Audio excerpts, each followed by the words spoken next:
Hey everyone. In this video, I'm going to cover trends in electronic and dance music by taking a look at some of the most popular songs so far this year. If you like that idea, then check out the video description below for a link to a similar analysis that I did of pop songs from the Billboard Hot 100 chart.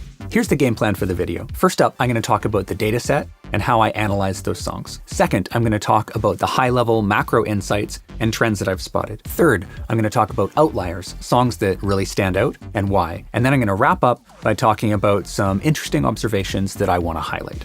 Let's get into it.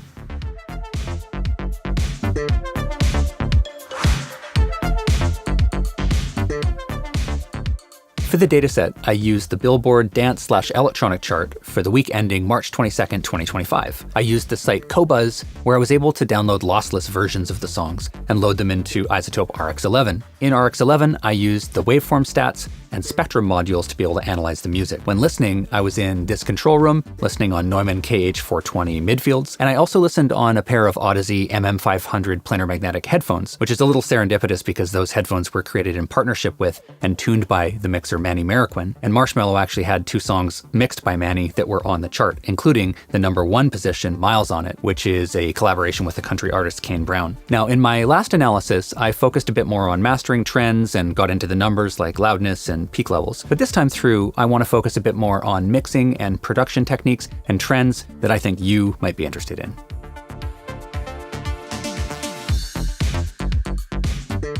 The first trend that I spotted was that many of these popular artists are releasing 3 or 4 alternate versions of their songs at different tempos, sped up, slowed down, super slowed down, ultra slowed down, and some that even have a ton of reverb added to it. It's really wild to listen to these, and I suggest that you check out these alternate versions so you can hear for yourself. Note that when these tempo shifts are happening, there's a corresponding pitch shift, meaning they're not just time stretching the songs, which is kind of an artifacty way to do it, but they're actually using a pitch shifting algorithm, just like switching the speed on a turntable, which will produce a higher fidelity result. Now, this sped up and slowed down version is something that Ian Stewart on our team also noticed in his Mastering Trends in 2024 article. And he actually analyzed the degrees of the tempo shifts. He found that the sped up versions ranged anywhere from 110 to 120% of the original, while the slowed down versions were anywhere from 91 to 70% of original tempo. One possible theory about where this is coming from is that it's being driven by TikTok and IG Reels, where it's commonplace for video creators to take versions of these songs, put them underneath their videos, and speed them up or slow them down in the editor. That could be creating enough of an appetite for end listeners where artists are just releasing these versions on their own. Now, if you want to play around with this technique and release different versions of your own song that are pitch shifted, sped up, and slowed down, it's easy to do this in iZotope RX. You can load your song into RX and then load the variable pitch module, enter a pitch shift in the first node, and then enter the same pitch shift in the final node. Make sure that preserve time is not checked so you actually get a tempo shift, and then click render. Here's the slowed version.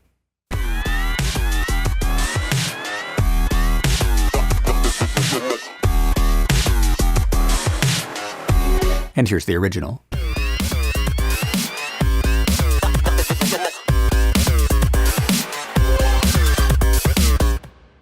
In terms of loudness, the songs in the electronic and dance genres were substantially louder than other genres that I've analyzed. For the full song integrated LUFS, the median value was -7.8 in this dataset. You can contrast that with the pop chart, which was -8.1. What's more is that the loudest songs on this chart were way louder by a huge margin than the loudest songs on the pop chart. The loudest song in this dataset was Funk Do Bounce by Aries, which was -2.3 LUFS integrated over the full song, and it peaked at -0.6 short-term LUFS. You can contrast that with the loudest song on the pop chart, which was Abracadabra by Lady Gaga, which was -6.3 LUFS integrated, peaking at -4.4 short-term LUFS. Hand in hand with those big loudness numbers is a lot of saturation and distortion on the master. And I think that there is a trend towards an increasing tolerance for, or maybe even appetite for, saturation and distortion amongst listeners. Several of the songs in popular positions in this dataset were hugely distorted, so much so that I can only imagine that it's being done as a creative aesthetic choice very intentionally. It's so in your face. It sounds to me like these artists are pushing their masters really hard into broadband saturation or soft clipping. It's possible they might be using a limiter, but they'd have to be using settings so fast that the limiter was causing wave shaping distortion. A good example of this is the song Nunca Muda by Cythermain and Knight. If you listen to that song, the whole song has this really, really buzzy distortion to the whole song. Every kick, every bass, all the elements all throughout the frequency spectrum, everything is heavily, heavily saturated. But there's an exposed section at 47 seconds where you can hear a sub drop. Normally through a limiter, this would be fairly clean, but you can hear this big crunch to it, which to me indicates that it's most likely going to be soft clipping. Soft clippers don't flex like limiters, and they don't handle bass very well. So when you overload a soft clipper, it's going to crunch. And that is pretty much the sound of this entire song. Here's an example of a limiter versus a soft clipper. The limiter is mostly clean and handles bass well with slower settings. Faster settings will dig into the bass waveform, causing distortion. Up top is the pre-limited signal, and the bottom is the signal after fast limiting. Now let's check out a clipper. With clipping, there's instant wave shaping, and bass causes crunchy saturation.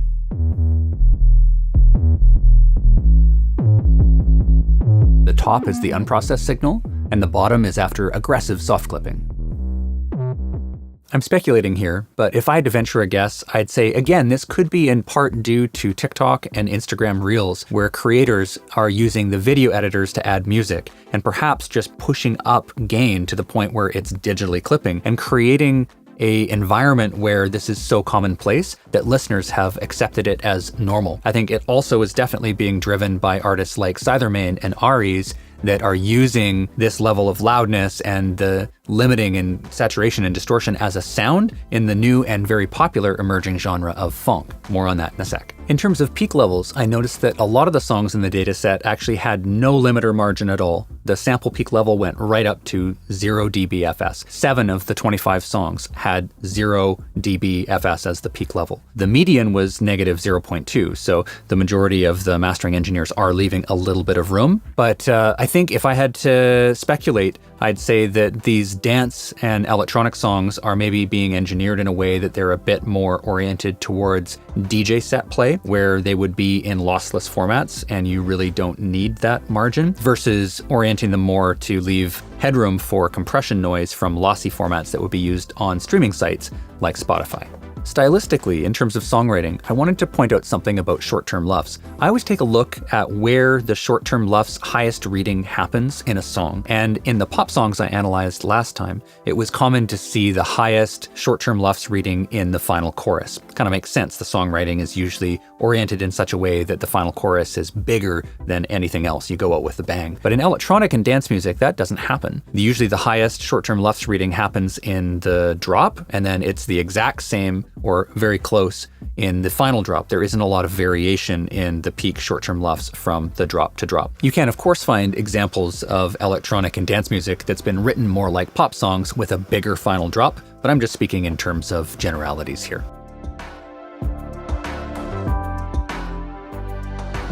One song that stood out to me is Forever Young by David Guetta, Alphaville, and Ava Max.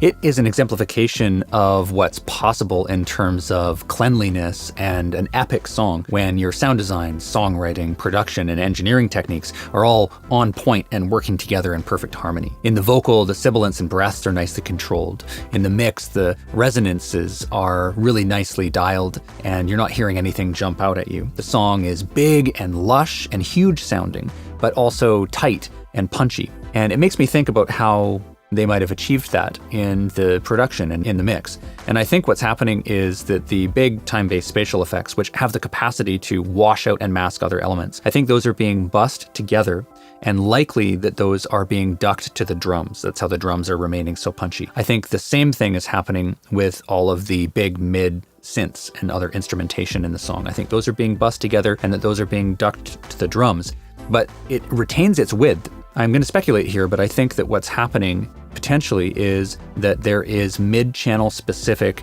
ducking that's happening in particular frequency ranges that are masking with the drums. And if you want to try this technique out for yourself, there's a way that you can do that in iZotope Neutron 5's equalizer. So what you do is make sure that all of your mid-range instruments and time-based spatial effects are bussed together into one group. Then place Neutron 5's equalizer on that group.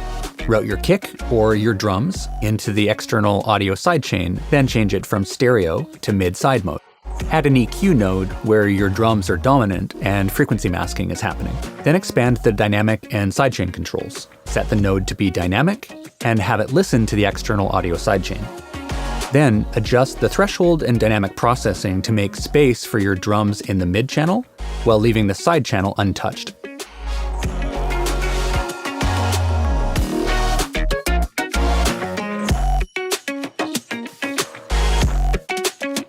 You can use Neutron Unmask for more advanced spectral ducking.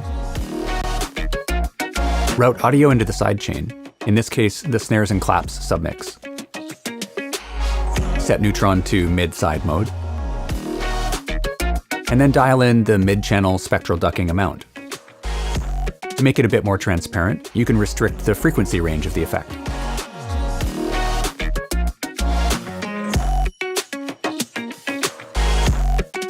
This can be very transparent when used tastefully.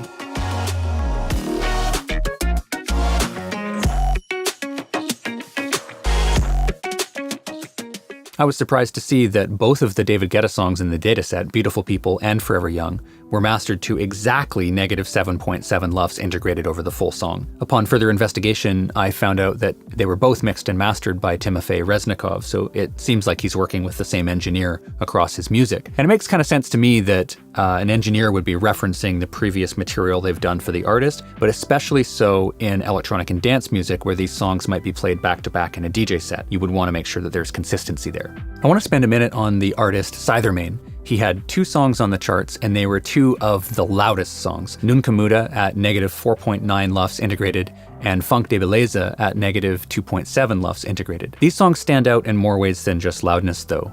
Also because of their characteristic use of clipping, this over-the-top use of in-your-face clipping and distortion on the master that's also very commonplace in the emerging genre of funk. To give you an idea of how popular the funk genre is, I can talk about some stats from Cythermain's socials and streams. He has 12 million monthly streamers on Spotify. His YouTube channel is really interesting to take a look at. 70,000 of his channel's 140,000 subscribers joined in the last 30 days alone, just in the last month. And then of his channel's 102 million lifetime views, 49.6 million of those views were in the last 30 days. And in the last 30 days, he's only published 1 video. I think we can safely say that this is the definition of blowing up. If you haven't listened to funk songs yet, give it a whirl. It might not be your cup of tea. It's not really my cup of tea, but it is an interesting phenomenon to pay attention to.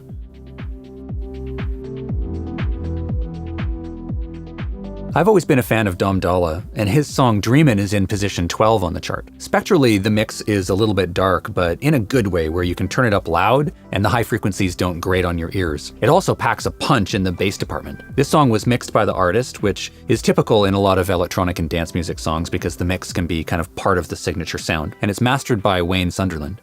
Interestingly, it's -7.7 LUFS integrated across the full song, the exact same number as the 2 David Guetta songs. Do you think that's a coincidence? The way that he's getting such a big and dominating bass while being that loud and clean at the same time is with programming and with arrangement. If you listen to the very bottom end, there's a kick with a really long decay, or it could be a short kick that is being summed with a sub that has that decay, and the sub is being knocked out of the way with ducking to the short kick, and they're being merged together in a way that they're perceived.